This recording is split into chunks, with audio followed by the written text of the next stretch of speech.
Hi, Anne. How are you today? Great. Hi, Heather. Nice to be on the podcast today. Thanks It's for having me. great to have you. I'm excited, even just based off of our pre-recording conversation. I just love your energy. I love your vibe. I'm excited to get to know you today and then have our audience get to know you as well. Why don't you start off with just sharing a little bit about who you are and what it is that you do? Okay. So my name's Anne Stefanyk, and I'm founder and CEO of an agency called Kanopi Studios. And we design, build, and support websites for clients who want to make a positive impact. And my role as CEO is about 50% in business development and 50% in leadership and really managing the team. So I started my business in 2010 as a side hustle off the side of my desk. And I did that for about 3 years. And then I was encouraged by fellow entrepreneurs and business associates to actually start my own business and spin up my own website. And then since 2013, we've grown into a team of 51 full-time employees. And we're completely Awesome. virtual. So we all work from where we do our best work. And yeah, we're continuing our journey forward, and it's been a lot of fun. That's great. Talk a little bit about the intentional decision to work from where you do your best work, because that was a pre-pandemic choice for you.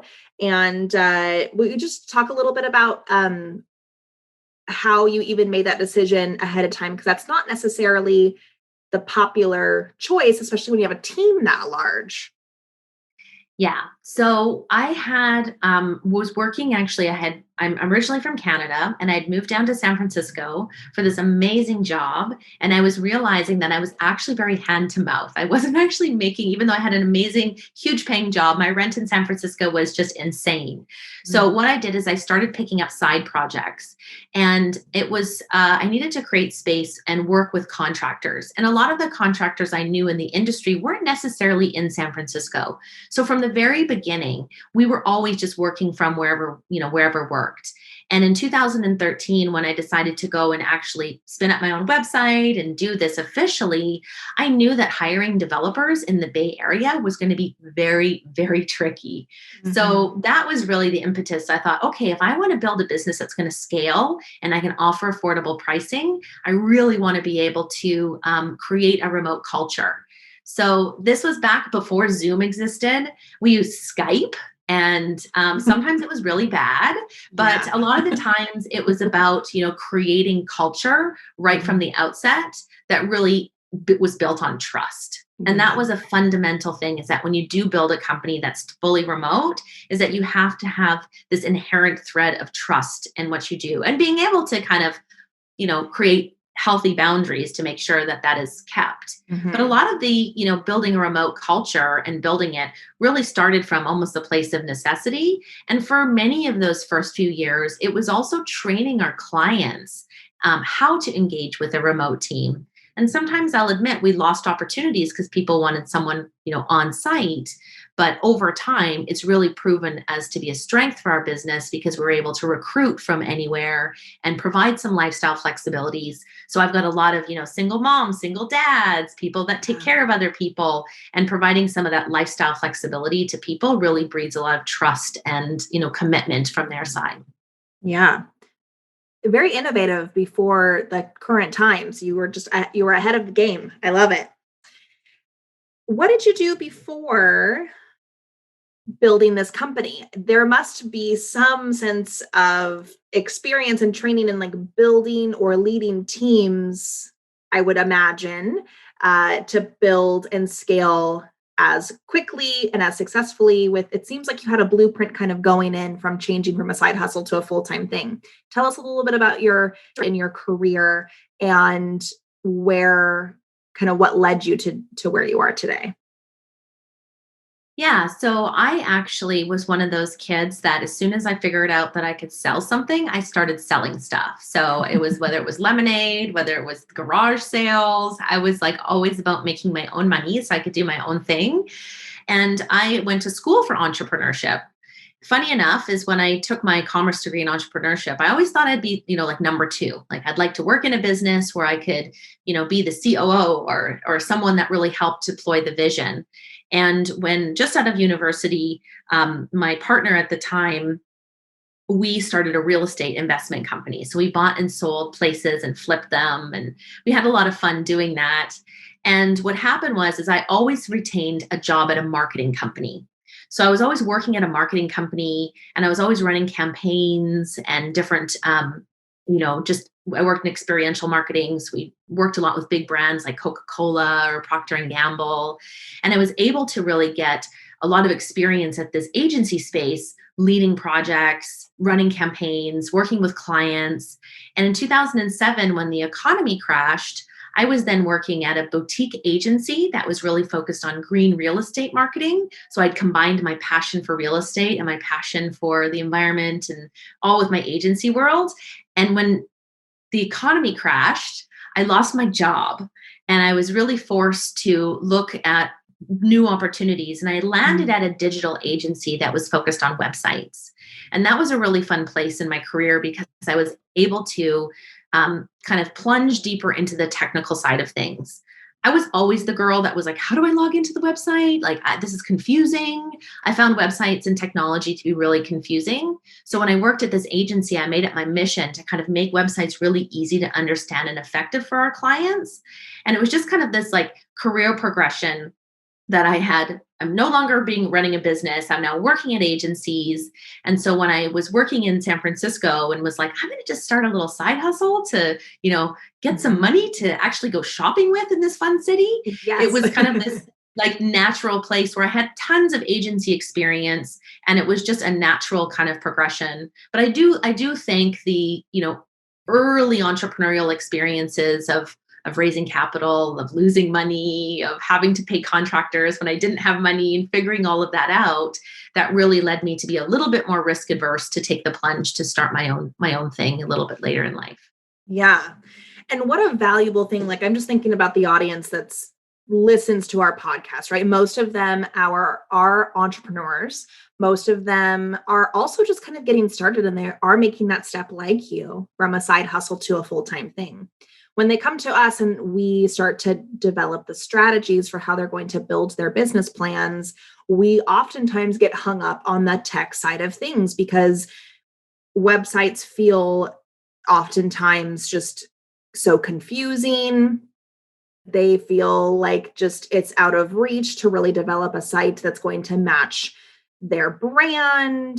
It feels overwhelming to try to learn something new because there's also a huge to-do list of things to learn when getting started.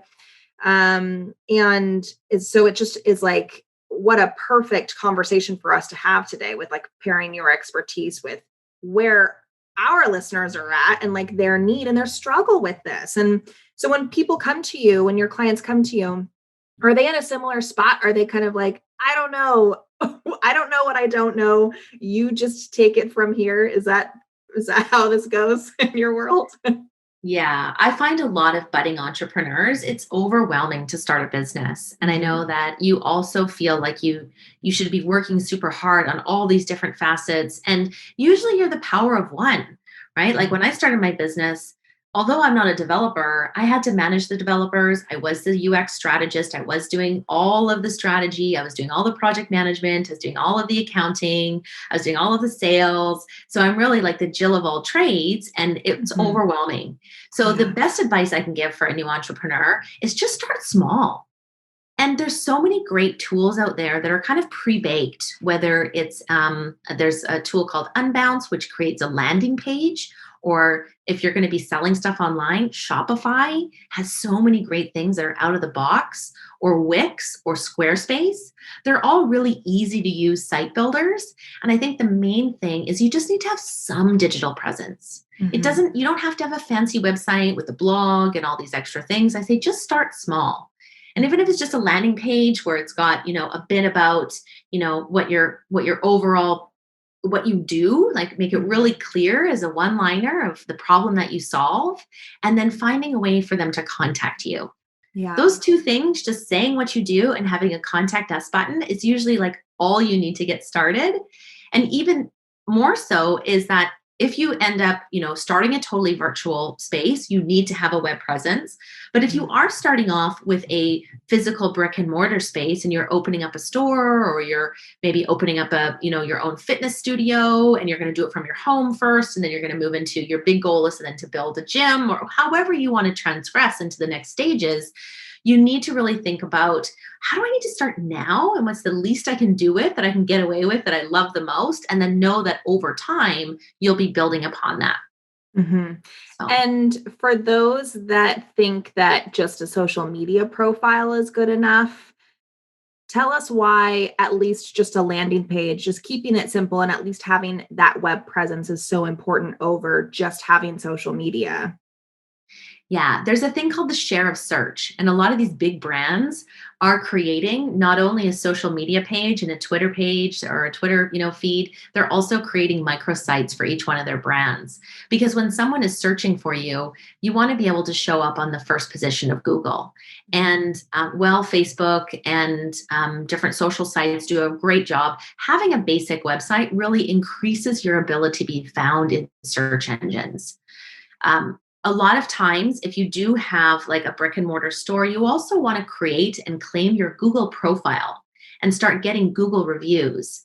Because ultimately, once you get out of word of mouth marketing and you're starting to actually market your business and get to the next phase, you want to make sure that Google sees you and will easily and effectively um, increase your profile.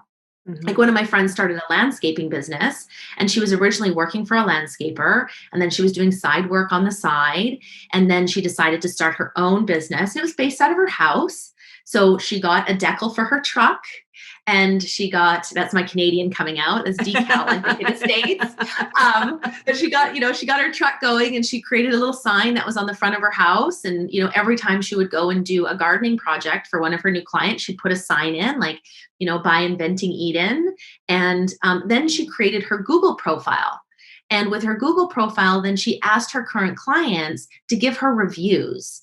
And with that, now when somebody searches, gardening, and she's in Victoria, gardening Victoria or landscaping Victoria, she comes up not only with her website, but also in the Google. Because if when you search for something like a business, like a plumber or, a vet, they have these like pre-baked Google pictures, Yeah. right? Mhm. They don't even send you their website because Google kind of wants you to stay on Google. So if you Right. can play their game and claim your business and then get reviews and have your clients add photos, that's ultimately going to push you higher up in the search engine rankings.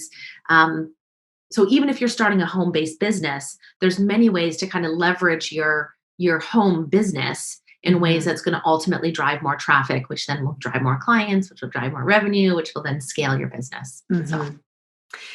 As people start to do, so let's say they start simple, they start small, just landing page, then they're ready to grow and scale, and then that's when I think the project, just even trying to find the right person to help you build more of a site, even trying, there's just all of this, I feel like there's a barrier where, like, there's so many different price points for websites. There's so many different platforms for websites that, like, even, for myself, like, just getting started, like, oh, well, do you want a this side of this site or a this site? Like, so Wix, Squarespace, WordPress. I'm like, I don't know. I don't know what I am needing. I just know that I need something more robust than I have now. Um, and then people, and I've heard it from other people too, like then they get bids and it just like seems so astronomical. But it's like, but I think that this is what I need. So I'm trying to justify this spend. It just feels like this kind of confusing place when people are looking to grow and scale, and are really needing that, but then kind of feel a little bit paralyzed because they don't know where to go from there.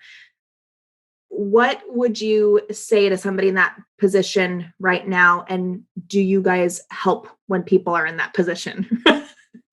yeah, no worries. We definitely want to, when you're in that position, I feel like the best thing to do is kind of rely on your network. Mhm. Ask your friends, ask your people, ask other people that are maybe in the same industry as you, like, where did you get your website? Would you be able to refer me to the person that helped you build your website? And then know that I'm personally always able to, if we can't help you, I will find another agency or another solopreneur or somebody that could help you get a new website. But I do feel like sometimes if you just Google and you search for things, you're going to get all kinds of random stuff. So Mhm. I know that a lot of our business is based on word of mouth. So I would definitely encourage, reach out to me on LinkedIn. I'll find you a place if we can't help you, because sometimes it is relying on an expert, and Yeah. it is you're going to get three bids, and one's going to be $1,000, one's going to be $5,000, and the next one's going to be $500,000. Like, there's Mhm. so much range and budget to what you can do. And I think as long as you as the entrepreneur, that you're scaling your business, you got to get out of a landing page. Wix is holding you back. It's just too small. At that point, you really want to think of your goals. So, Mhm. what is this new website going to help me achieve?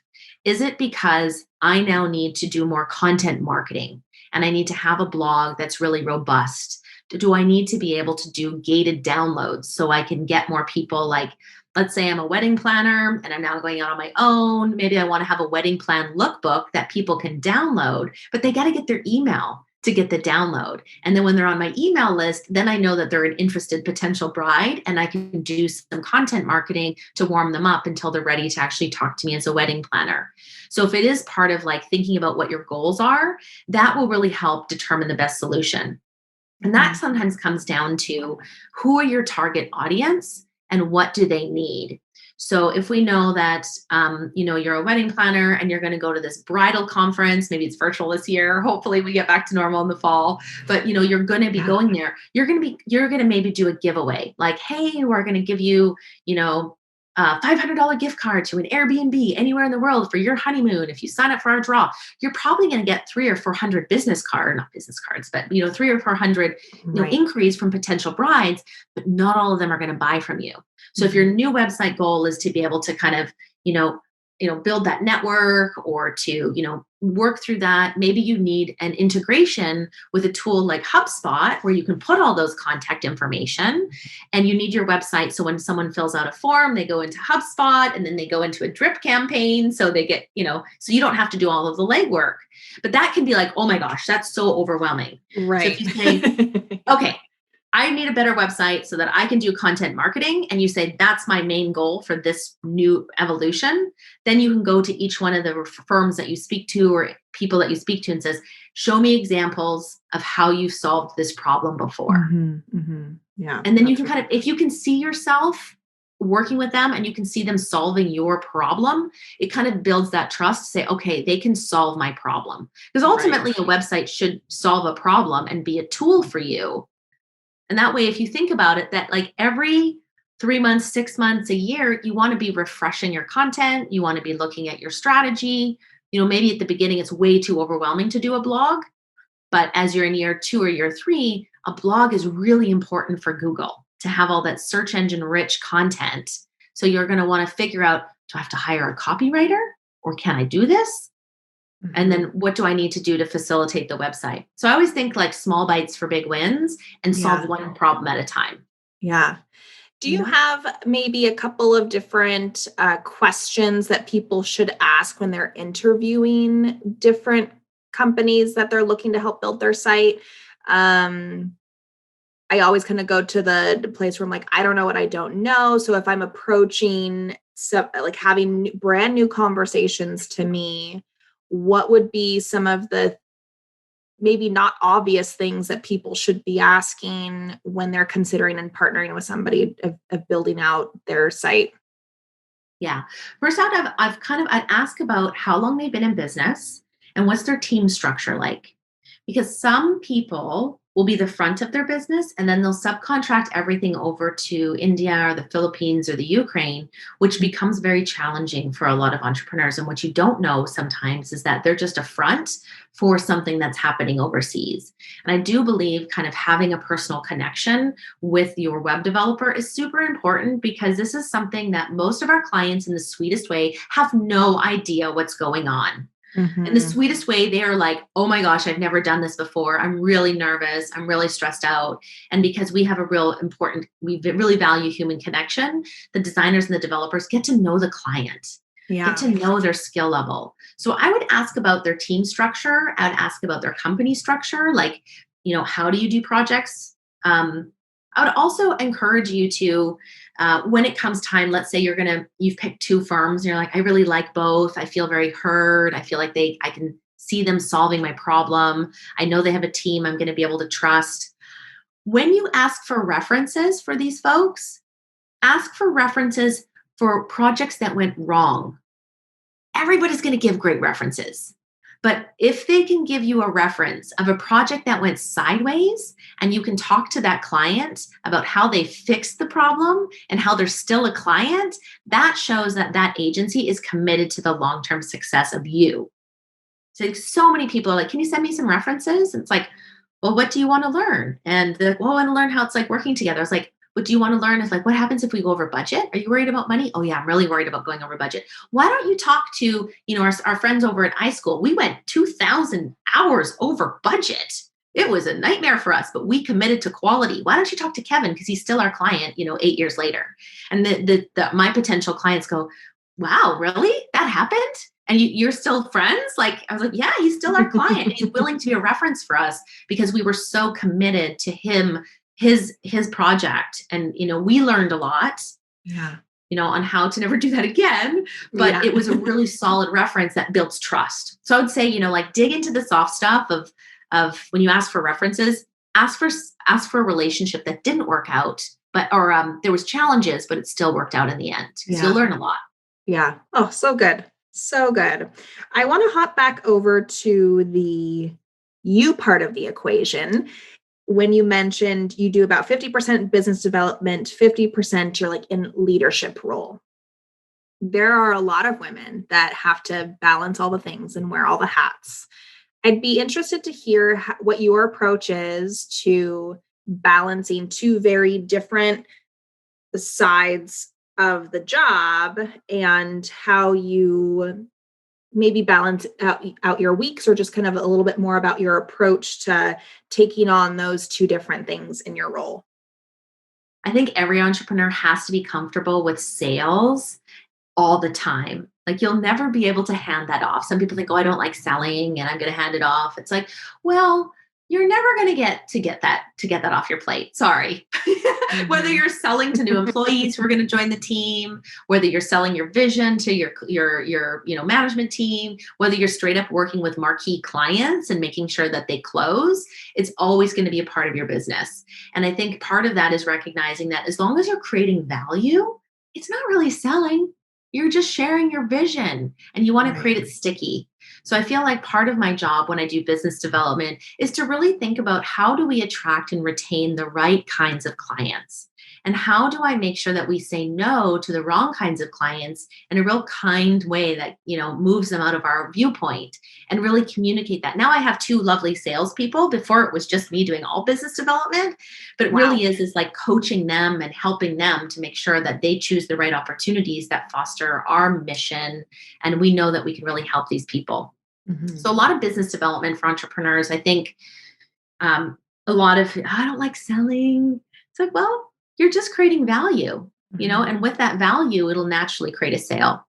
And then Right. the other half of my business is I can't recommend. I'm sure probably a lot of you folks have heard of her, but her name is Brene Brown, Yes. and Mhm. her work is phenomenal.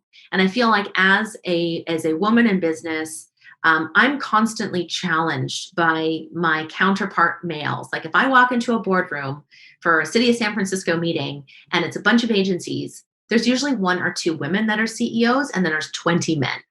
Mhm. And we are in a place where I work in tech, so it's even more of a discrepancy in roles.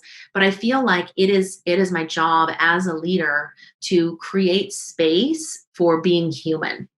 And I find that like the leadership side of my business, when I read Brene Brown's work, I felt so much more able to be authentically me in the way I approach things. Like I find that it's so important to be me and lead authentically and not try to put on a tough face to get through it. Like when the pandemic hit, we called the entire company to a meeting and I said, I have been saving for a recession, so we have money, so we're okay, but we need to talk about how we're going to navigate this together and how where what are you afraid of? Mhm. And what are we going to do with homeschooling? And do people need to take breaks at off times to go get groceries? And this is before we knew anything about the pandemic. So everybody was washing all of their groceries every time they'd come home from the Right. grocery store, right? So, Mhm. but it was about the leadership part was like getting on the human level, creating Mhm. space to have hard conversations. And with that breeds such a deep level of trust that I have this open door policy with all my employees, which means that I'm going to come into your room. I'm going to check on you. I'm not going to sit here and wait for you to come to me because usually only 5 or 10% of employees will actually walk through the CEO's door to say what's Mhm. going on. But when I go and like check on people, how are you Yeah. doing? Get to know their kids, get to know their weird quirks about their pets, get to know what they like to watch on TV. We'd have these little like random activities that really help boost morale. And I feel like, part of the leadership role is that I think as girls, like, and not to be gender biased, but we have a bit of an advantage here Mhm. because we're a little bit more comfortable being vulnerable. We're a Right. little bit more comfortable creating space for the other humans, even though we're feeling like, oh my gosh, my kids are over here homeschooling and the dogs has to go out and a staff shows up and I'm like, I need 5 minutes, but Uh-huh. stay right there. I go deal with Mhm. the kids, I get the dogs out, I come back and we have a conscious, real conversation. And for me, Mhm. that's why our culture is so strong. I think it's because we've encouraged that from everybody. And that I think Right. does come from the top down. Yeah. Yeah. Oh, yeah. Absolutely. It absolutely does. Thanks for providing that insight. I know that um, at least the group that listens to our podcast, they're always looking for ways to grow themselves, to better themselves, to really develop those skills, those muscles around just being leaders, even if it's just them and even if it's just them and they don't have a full team of people, they're just always looking for ways to just be a better leader in their life. And so, thank you for providing such amazing insight and such help for that. I would love to know where you also go for further developing your skills. Maybe there's different books or resources or podcasts that you really like to tune into as a leader, to be growing yourself and making sure that you're evolving to the next level that you need to be for your life, business, anybody that might be a part of that. What are some things that you plug into to develop that? Well, I used to prioritize myself last. I used to Mm. put everything first. Like I'd wake up, I'd turn on my emails, I'd get going, I'd work till the 11th hour. I wouldn't get to the gym. I wouldn't, take care of myself. I'd be eating fast food. And that really backfired. So I'd say like going back to an earlier self, reminding me that like it's a marathon, not a sprint. And it's super important that you take time for self care. And that might mean part of pushing yourself in your business is getting up before the kids and taking time for yourself. Because Mhm. sometimes at the end of the day, when they're like, oh, once the kids go to bed, once the kids go to bed, it's like plop on the couch and just veg, like I'm done, like I'm so done. But there is this element where part of self growth means really taking space for yourself. And another author I really love, her name is Mel Robbins. She Yeah. does great talks, but she taught me to leave my phone outside of my bedroom. That was really hard at first, but I got an alarm clock. I didn't have to worry about that. But it gave me space in the morning to do what was most important for me before jumping into my emails, before jumping into the chaos. And it allowed me to create space for journaling and I joined what they call the 5 a.m. club. So Yeah. I wake up at 5. I do 20 minutes of exercise, which to me is usually yoga, 20 minutes of intentional learning, which is either listening to a podcast, reading a book, and then 20 minutes of something I really want to work on. And that is something that really fuels my fire, really makes me feel passionate. And that might be simply, I'm really excited about writing this blog post. So I'm going to spend 20 minutes crafting a rough draft, or I'm going to spend 20 minutes, digging into, I want to write a book, right? So I've been looking at like how do I interview a bunch of powerful CMOs or chief marketing officers about their digital strategies. And it was about, spending 20 minutes of conscious time. So I find that was really part of that. And a book that I have to say, aside from Brene Brown's Dare to Lead, is a book called Profit First.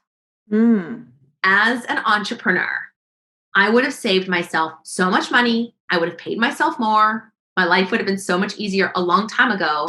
Because when I read Profit First by Mike Michalowicz and actually implemented it, it transformed my business. It transformed my life.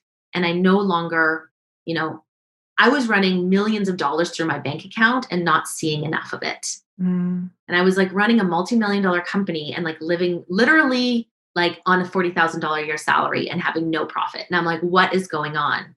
Yeah. But when I read that book, it transformed everything. And I feel like a lot of the work that I've done from learning has become some of it's self-development and listening to, like, I love Brene Brown's podcast, right? I love Russell Brandt's podcast. Yeah. I love, I'm an agency. So I also love Drew McKellen. He has an Agency Management Institute podcast that talks about agency stuff, right? I love the industry stuff.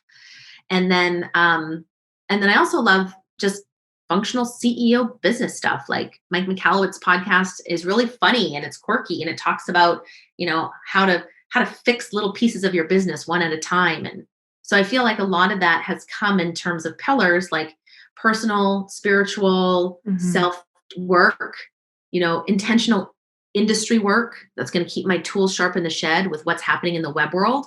And then this business side, which has come from, thought leaders in business, profitability, scalability, leadership.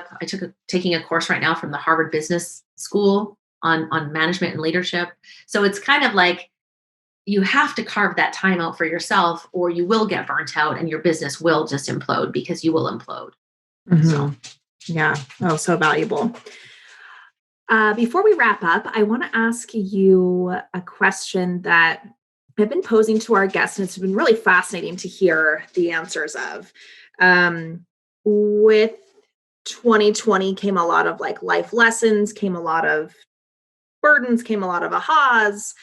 My question for you is, what did you leave behind in 2020? Like, what things did you learn? And then you're just like, that can just stay there. And then what did you learn and choose to bring forth with you in the new year?